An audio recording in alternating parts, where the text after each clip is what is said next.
Guys, ito yung dinuwingan natin nakaraan. Yan. Yung iba nabutasan ko na.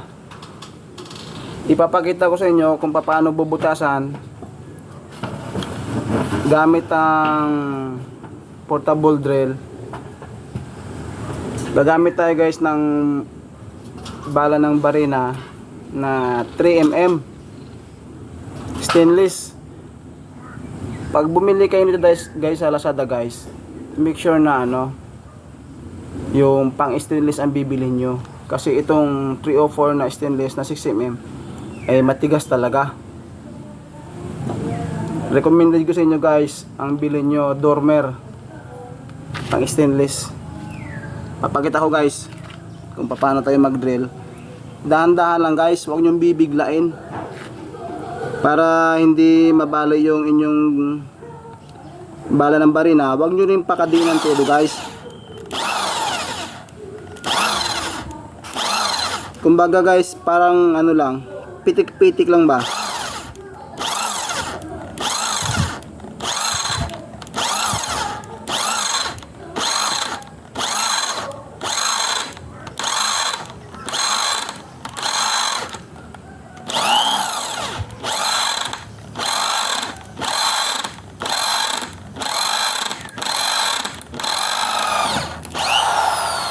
Yan.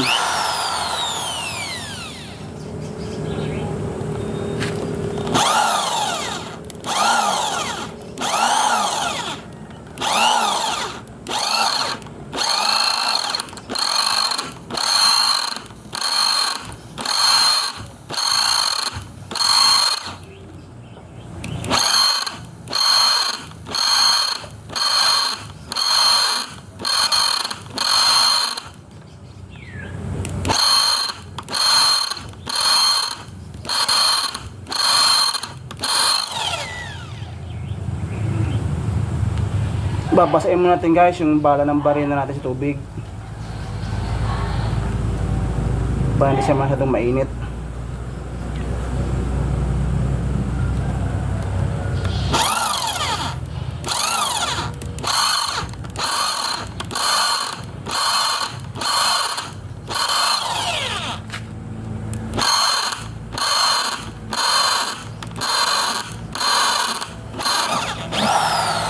Yan.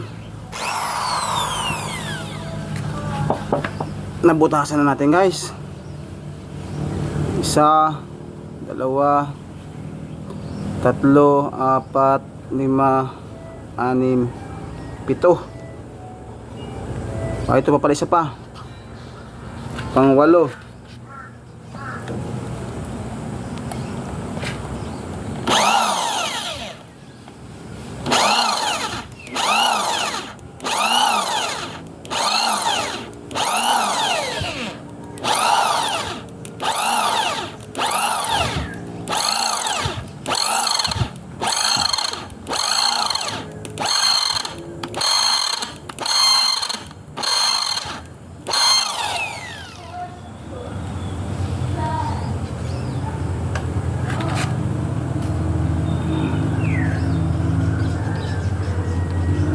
Itong mahirap guys pag wala tayong sariling drill press.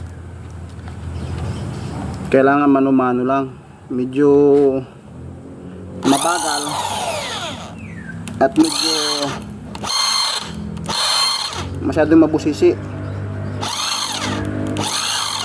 Kasi kunting pagkakamali mo dito guys, pwedeng mabali yung natin, bala ng barina.